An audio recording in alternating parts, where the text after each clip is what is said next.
It is my great pleasure to introduce you to Dr. Elizabeth Teviotdale.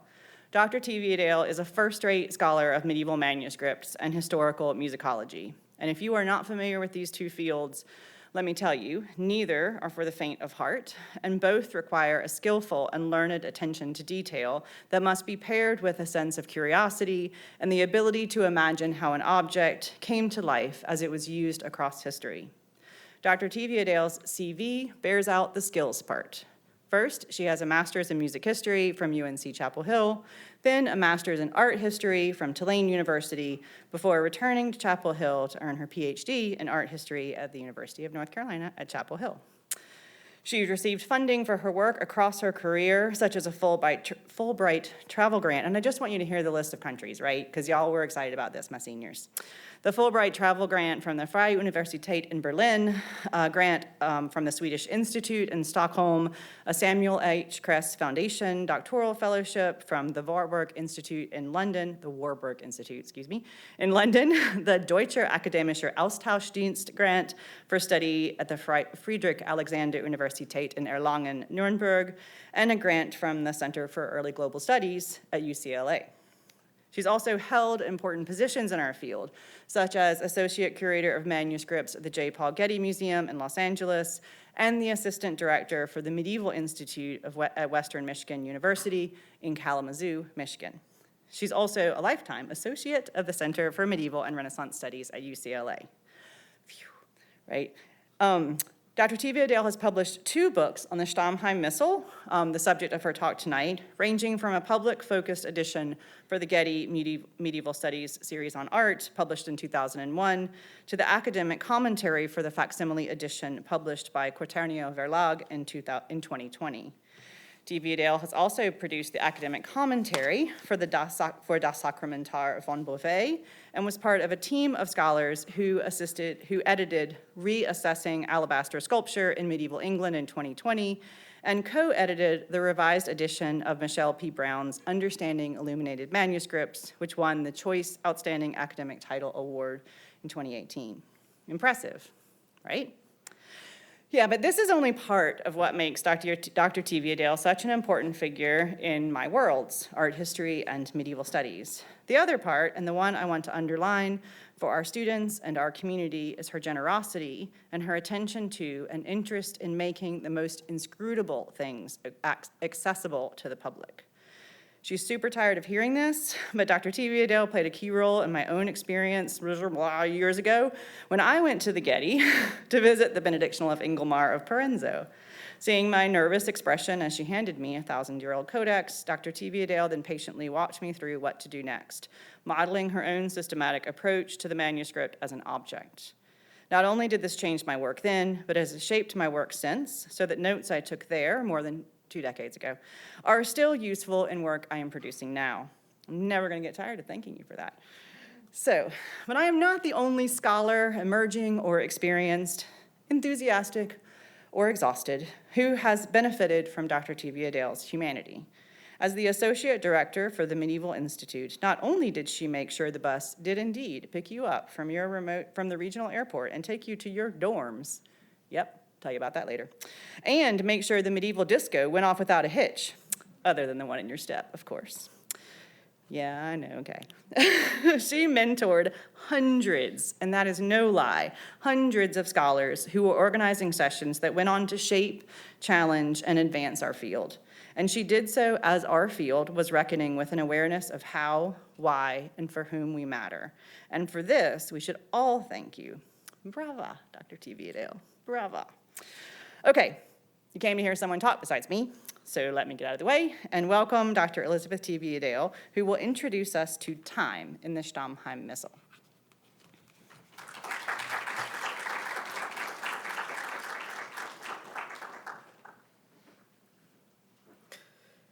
Well, thank you, Evan. I'm going to ask that you silence your cell phones. And also, especially for the students, this is being recorded. You're welcome to take notes, but don't think that you don't have a chance to revisit these glorious moments if you want to.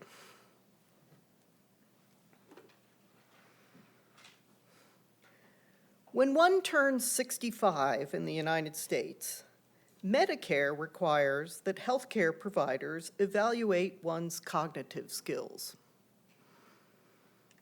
The first task is for the patient to draw a circle on a blank piece of paper. Then, the patient is asked to draw the hands of an analog clock for a given time, say 9:25. When I underwent this test and passed a couple of years ago, I joked to the physician's assistant that the test isn't going to work much past the baby boomer generation. I still wear a wristwatch, but more and more people of all ages rely on their cell phones to tell them the time. Even the imitation analog schoolroom clock of my childhood is all but gone, supplanted by manifestly digital timekeeping. This leads me to something I have found amusing as I think about timekeeping in recent generations. That portable timepieces have moved from pockets to wrists and now back into pockets. So much so that blue jeans tailored with a dedicated cell phone pocket are now being manufactured and marketed.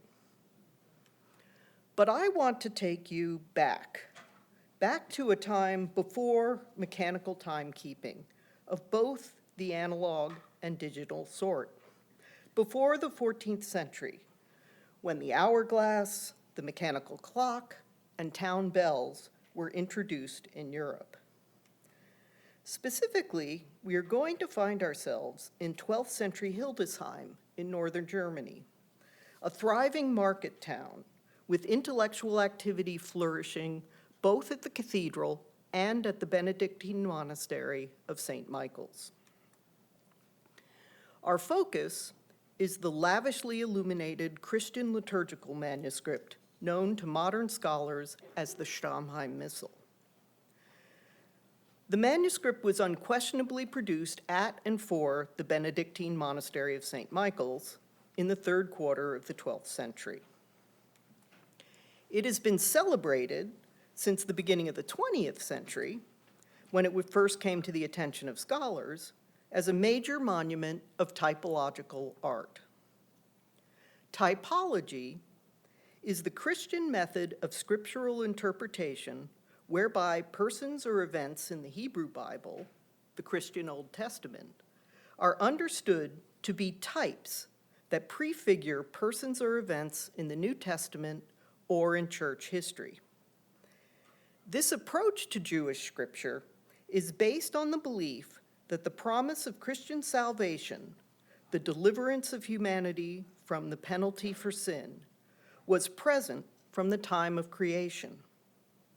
St. Augustine, the 5th century author whose biblical commentaries were widely influential throughout the Middle Ages, summarized the theory thus: "For what is that which is called the Old Testament but the veiled form of the New?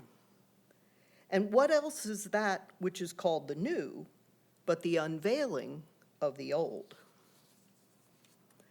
Scholarship on the Missal has focused on its full-page miniatures, especially those that present Christological scenes in complex compositions that incorporate events and persons of the Hebrew Bible, such as this one of the Ascension of Christ. The central scene shows Christ floating to heaven while bending over to bless the Virgin Mary. In the corners are 4 Old Testament types of the Ascension: the mother eagle teaching its eaglets to fly, the prophet Ezekiel carried on the shoulders of men, Enoch being lifted to heaven by the hand of God, and Elijah, the prophet, traveling to heaven in a chariot of fire. While the theological complexity and technical proficiency of these miniatures have naturally attracted the lion's share of art historical scholarship on the manuscript, other aspects of the book's decoration have remained underappreciated. My topic for today is the contribution of aspects of the calendar, including its painted decoration, to the manuscript's theological program. Before turning to the calendar, however, I would like to consider the broader topic of the perception of time in medieval Europe. In daily life, the perception of time in the Middle Ages was completely unlike ours. For the townspeople of 12th century Hildesheim, and for those working on the land surrounding it, the seasons were probably what one thought of first when thinking about time. Indeed, in ancient Greek, the original meaning of the word hora, ancestor to our hour, was season.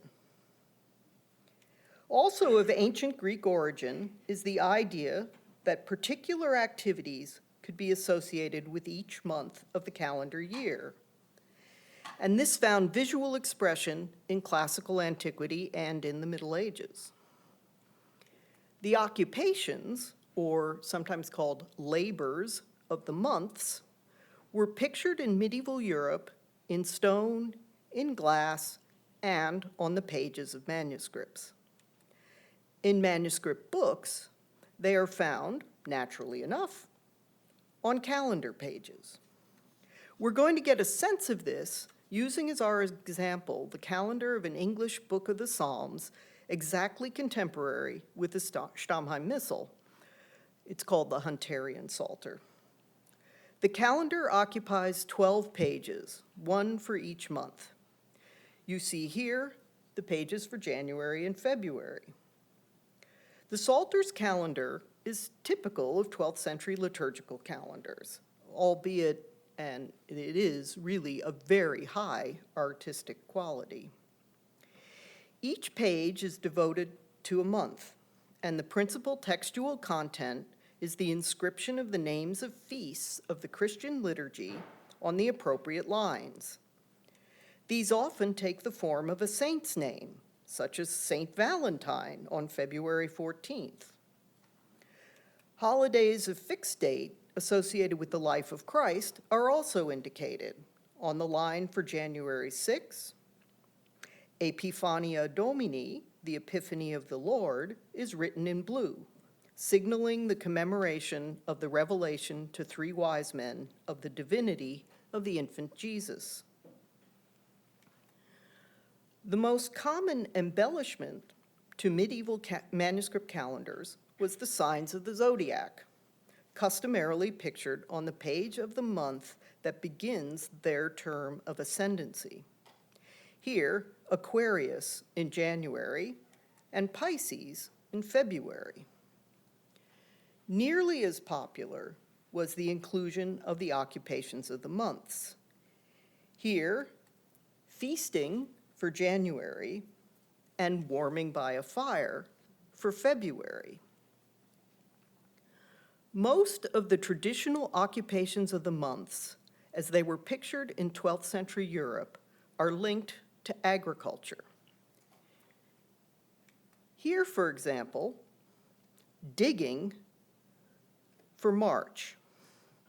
Courtship is the theme for April. The aristocratic pastime of hawking is pictured for May, and cutting clover for June. Mowing is the occupation for July, and reaping for August. Picking grapes for September, and treading grapes for October. Gathering acorns is the suitable activity in November, and slaughtering a pig in December. These agricultural rhythms were established by the changing seasons, which also governed the length of days. The notion of 24 hours in a day was inherited by Greek and Roman antiquity from the ancient Egyptians. For ordinary people, those hours did not have fixed length. They were increments of day and night, with 12 hours in a day and 12 in a night, their length dependent upon the time of the year. and for that matter, on something much more local, latitude and longitude.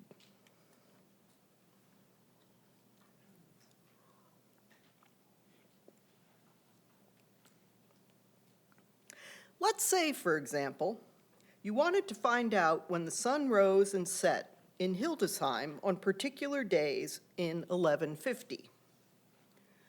As the saying goes, there's an app for that, and I used it to find out.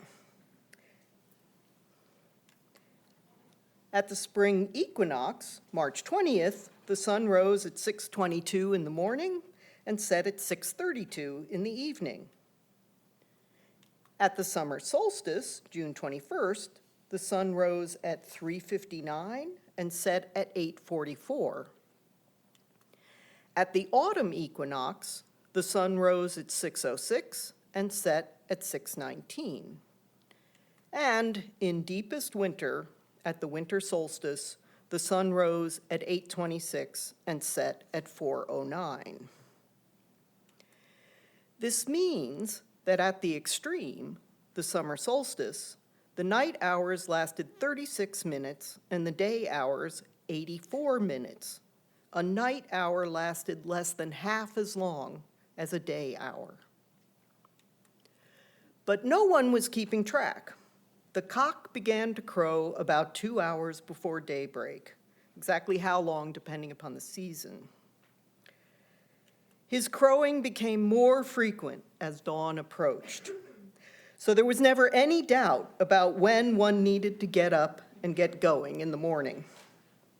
And waning light similarly marked the end of the workday. These unequal hours, as scholars call them, also governed the daily routine of Benedictine monks, but not, as we shall see, strictly.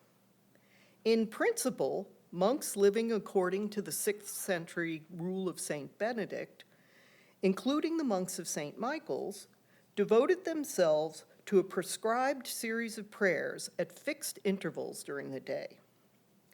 The nighttime prayer service of matins preceded sunrise, and lauds greeted the new day. The timing of the daytime hours had to do with the passage of the unequal hours of the day. Prime at the first hour of the day, terce at the third, sext at the 6th, and none at the 9th. Vespers and Compline marked the end of the day, the 12th hour. In practice, however, between the 10th and the 13th century, the daytime prayer services of terce, sext, and none crept earlier in the day, with none being celebrated immediately after the main Mass. This explains the etymology of the English word noon, derived from the time when none came to be celebrated by the late Middle Ages. Exactly what was happening at St. Michael's in the 12th century, we do not know. We can, however, be certain that lived experience in medieval Hildesheim, whether in the town, in the country, or in the monastery, was governed by the seasons and the unequal hours of the day. The unequal hours were not the only hours known to the Middle Ages.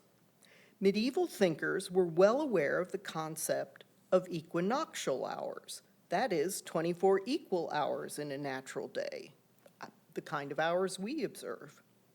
And it is the reckoning of time in these equal hours that is important for understanding the pictorial program of the Stammheim Missal. I would like to take a minute to introduce you to the manuscript's contents in general. There is no substitute for turning the pages of the manuscript or an excellent printed facsimile, but I would like to try to give you a sense of the whole book.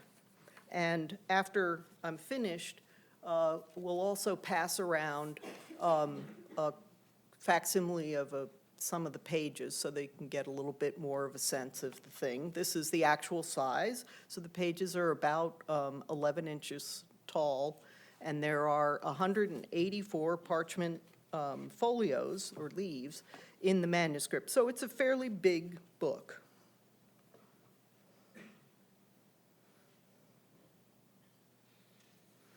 A missal, as its name suggests, is a book associated with the Christian rite of the Mass, which is focused on the sacrament of the Eucharist, when consecrated bread and wine are consumed by the celebrating priest. The Stammheim Missal is named for its former home at Schloss Stammheim, just outside Cologne, where the manuscript was kept when scholars first consulted it. The manuscript is preserved in its 17th century binding of blind stamped white pigskin. An unusual feature of the binding is that it has a cavity hollowed out from the inside front cover. A pair of early medieval carved ivory panels, which probably embellished the outside of the original medieval binding, were stored there until the early 20th century, when Count von Fürstenberg-Stammheim sold them to the Kaiser Friedrich Museum.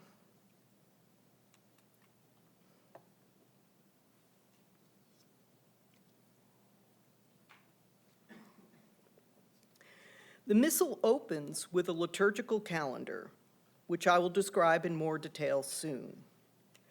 There follow 3 full-page miniatures, to which I shall return, which function as frontispieces to the next section.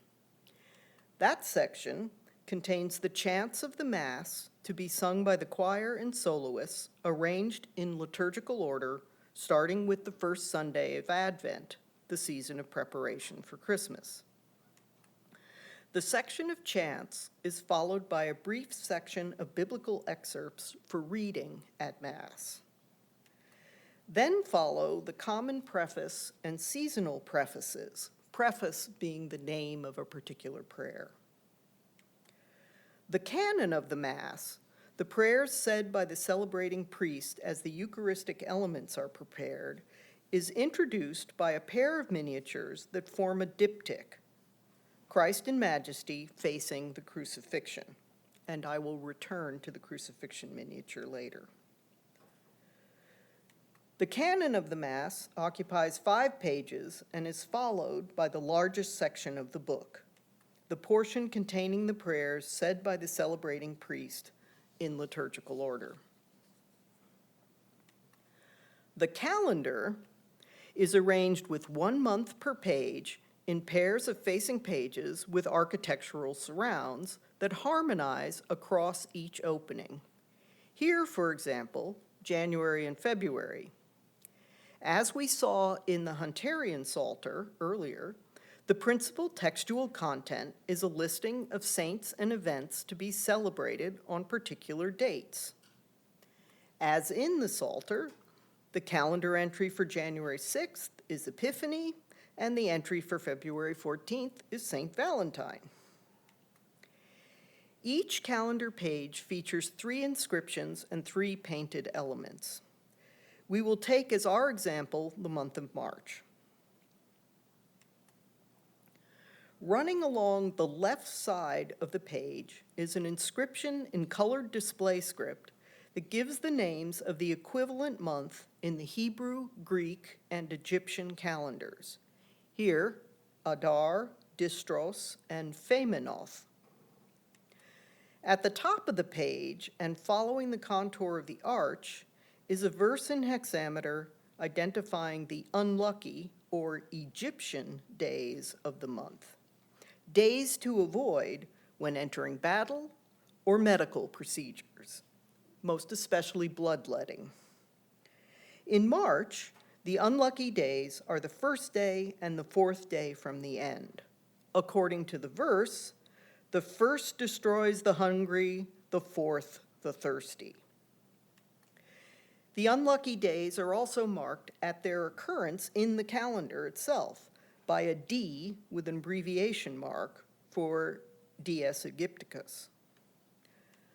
Along the right side of the page is a verse from the Eclogues of the Roman poet Ausonius, pertaining to the zodiacal sign that is or was in antiquity in the sky for most of the month.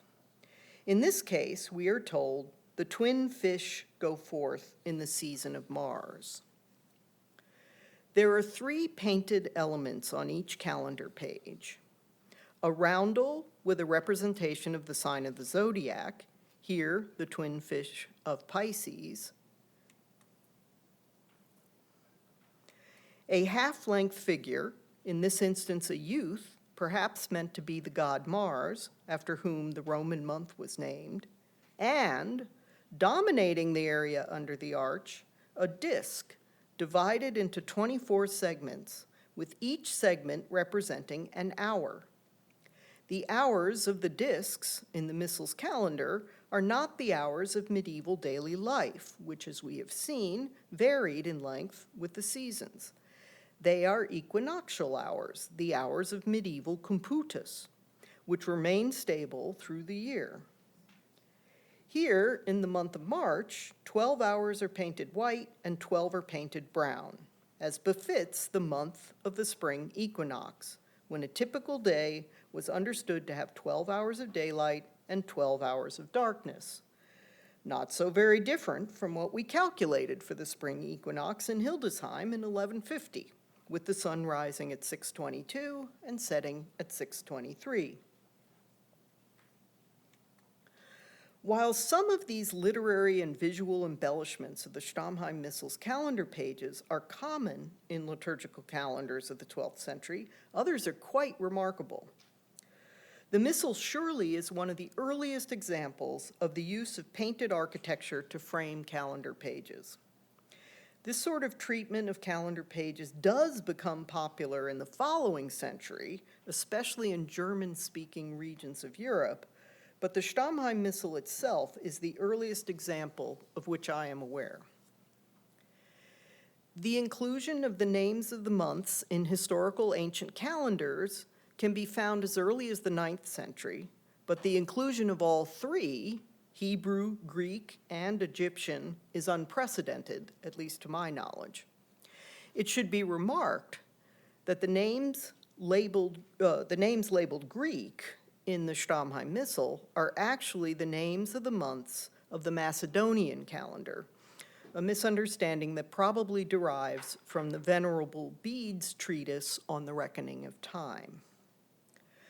Mnemonic verses identifying the Egyptian days of each month are a fairly common feature of all liturgical calendars of the period, although the particular verses of the Stammheim Missal are not the most common set.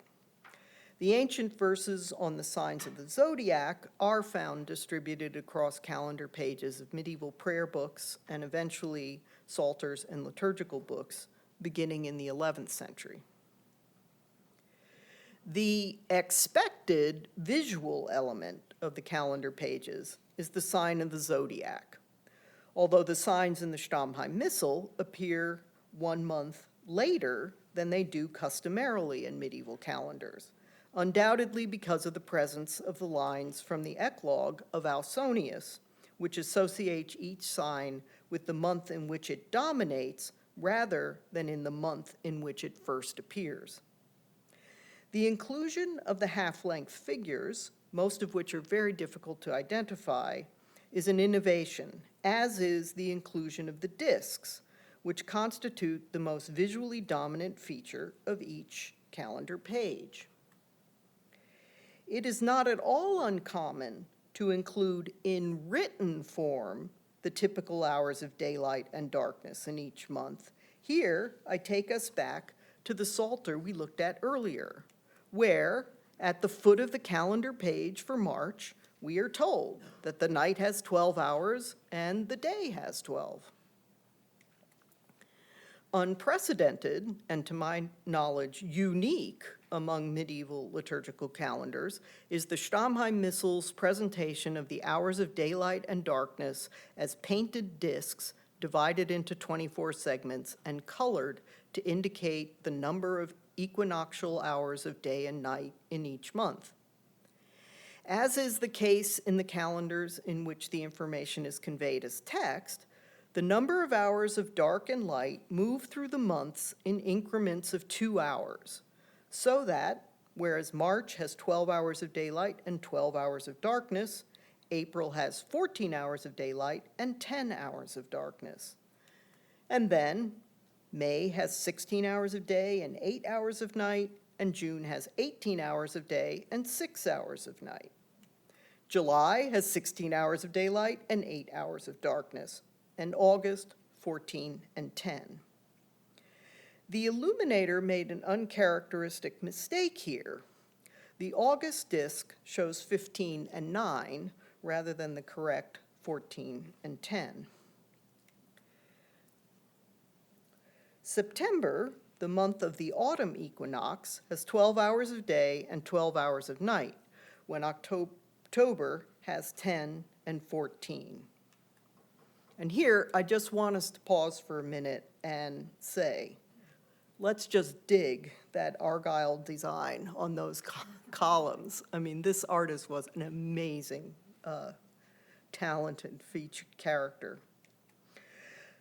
November has 8 hours of daylight and December only 6. And to come full circle, January has 8 hours of light and 16 hours of darkness, and February has a 10-hour day and a 14-hour night.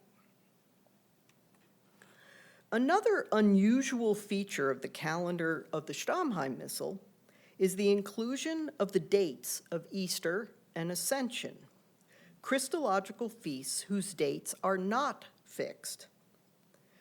Resurrectio Domini is entered on March 27th, and Ascensio Domini 40 days later on May 5th.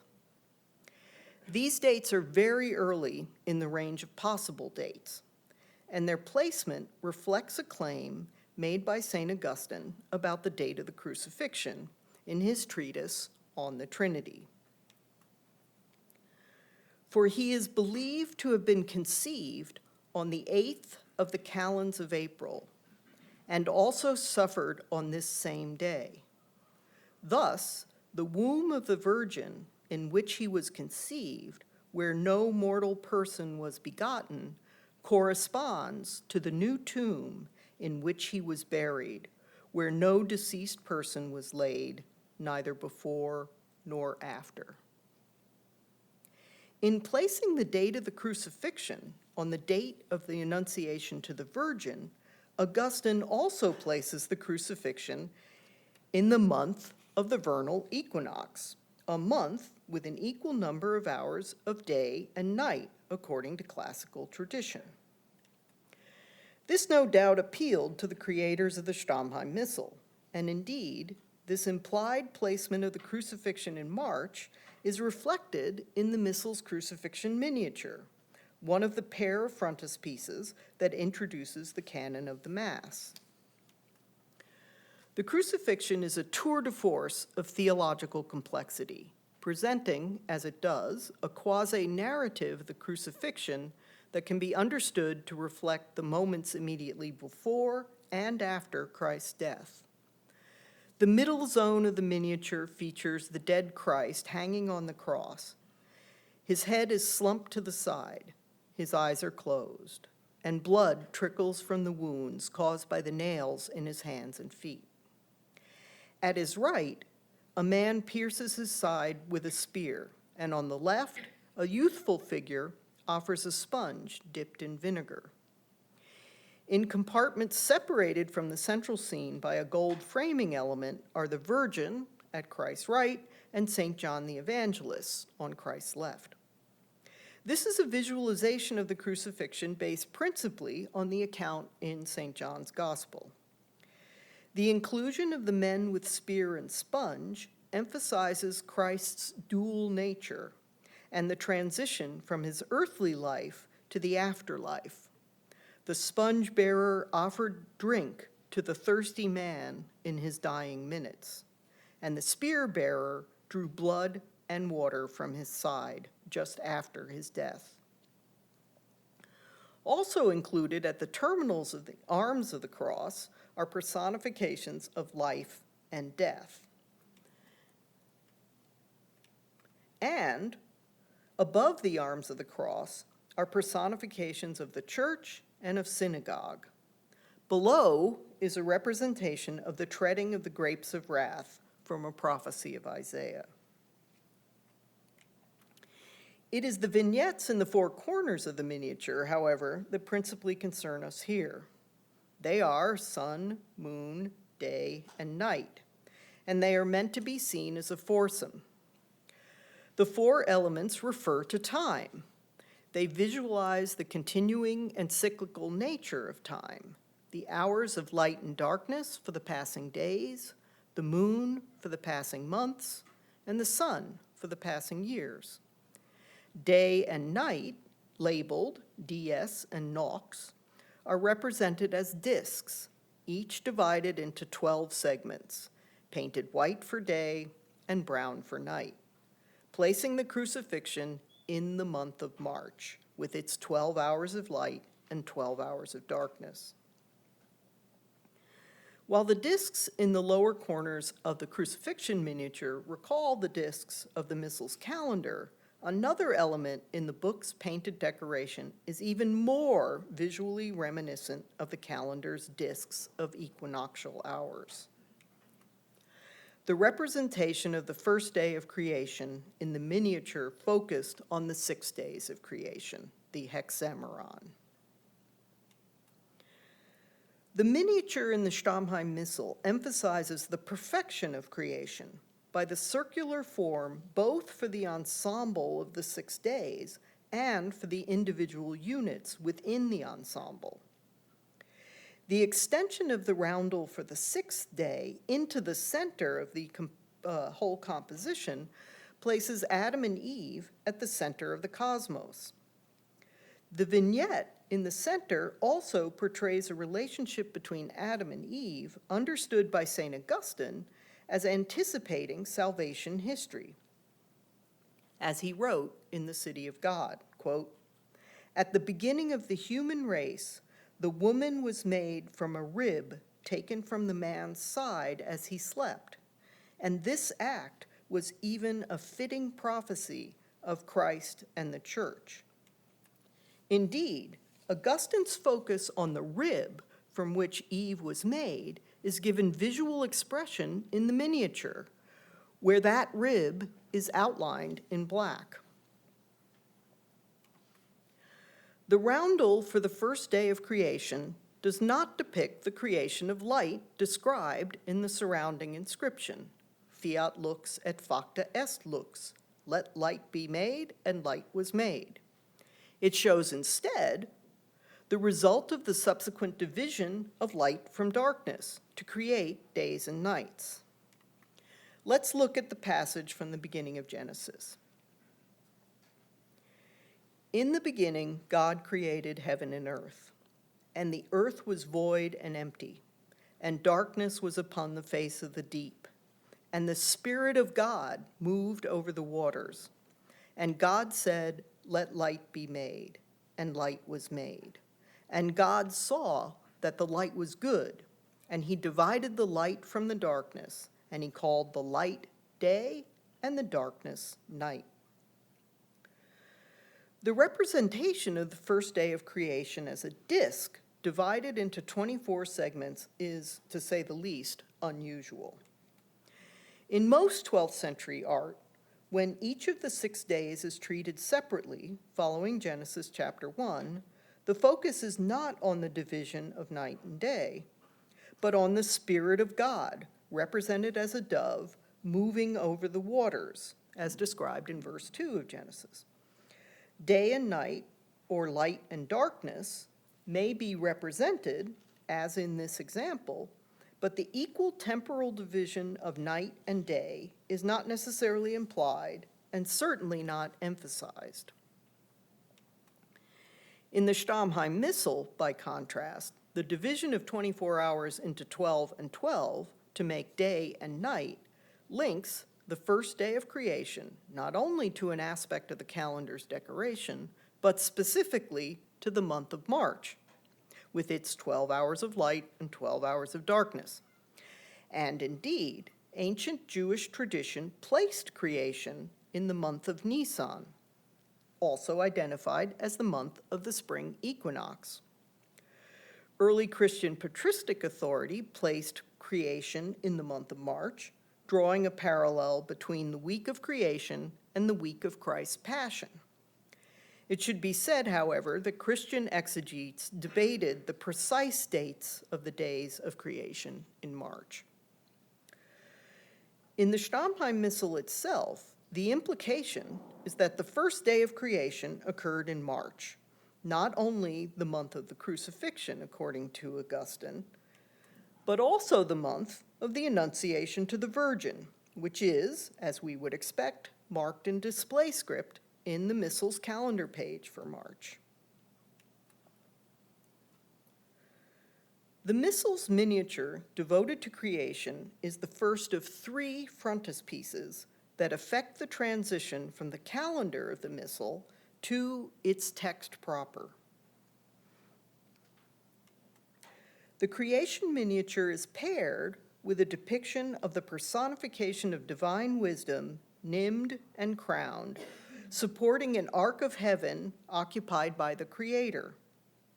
Below wisdom is the priest Zechariah, father of John the Baptist, and below him, the patriarch Jacob.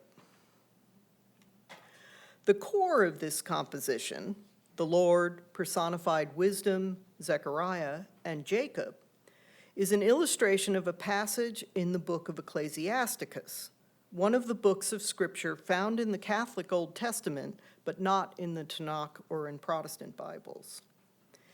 And he, the Creator, said to me, wisdom, let your dwelling be in Jacob, and your inheritance in Israel, and take root in my elect. The Creator speaks to King David on his right and Abraham on his left through the scrolls unfurling from his hands. These utterances emphasize a promise to the Old Testament Hebrews that something great will come of their progeny. The text below Jacob indicates his anticipation of the coming of Christ. Quote, I will look for your salvation. Implied throughout is that Christian salvation is endemic not only in the genealogical link of Christ to the Hebrew patriarchs, but in creation itself.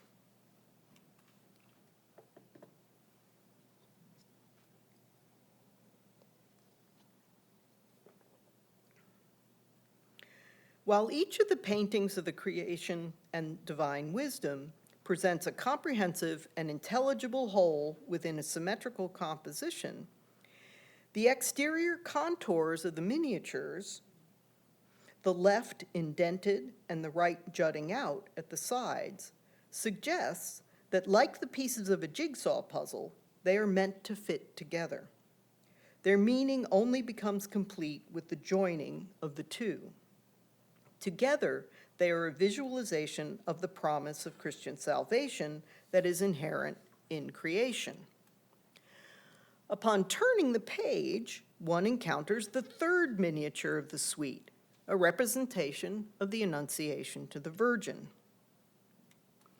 The Annunciation takes place in an elaborate 3-story structure topped by 3 towers and distinguished by its 7 columns. 2 in the top story, flanking the Jewish high priest Aaron, 3 in the middle, where the Archangel Gabriel addresses the Virgin Mary, and 2 in the lowest tier, flanking the figure of the Old Testament King Solomon. This complex is at once the house of wisdom, the city of God, and the abstract concept of the church. The passage from the Old Testament book of Proverbs that describes the house built by personified wisdom is inscribed on the scroll held by King Solomon at the bottom of the miniature. Wisdom has built her house. She has hewed out 7 columns. Taken together, the 3 miniatures establish the perfection of creation and wisdom's role in it. They create a chain of associations among creation, divine wisdom, and the incarnation of Christ. They also articulate a theme emphasized by St. Paul in letters to the Romans and to the Hebrews, that the sinful course of human history requires the salvation brought through the incarnation. The promise of that salvation, the miniatures attest, was inherent in creation itself and in the conception of Christ. Furthermore, the rendition of the first day of creation as a disc, very much like the one for the March calendar page, ties the Annunciation temporally to the first day of creation. As I remarked at the outset, it has long been recognized that the Christological miniatures in the Stammheim Missal present a stunning visual manifestation of the Christian understanding of Jewish scripture as veiled truth. What has gone unrecognized is the contribution of the calendar's representation of time to the message of the Missal's visual program, that the promise of Christian salvation, guaranteed by Christ's death on the cross, was inherent in creation. Thank you.